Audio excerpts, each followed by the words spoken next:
Hi everyone, in today's video we'll take a look at the superkilometer filter and show you how to install it on a McLaren 765. Let's jump straight into the installation. First, the speedometer system module is located right here.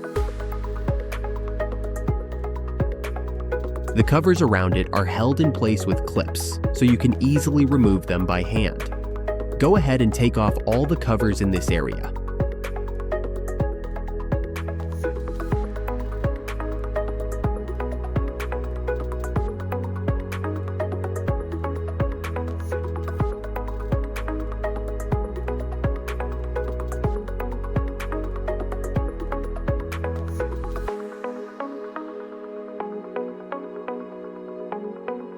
Next, remove this retaining frame, which is secured with just 2 screws. Once that's out of the way, carefully pull out this black module.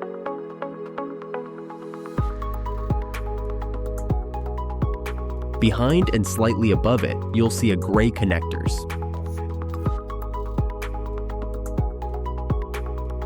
Unplug that connectors and connect our superkilometer filter exactly as shown in the video.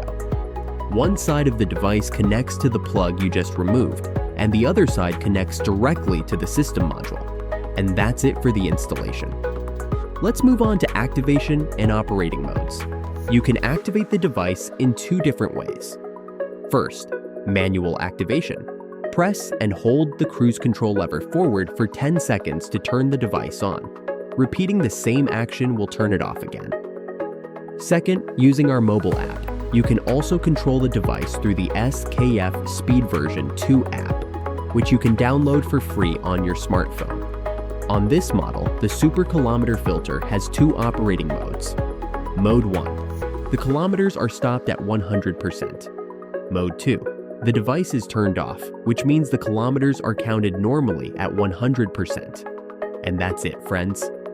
Thanks for watching, and I'll see you again soon in the next video.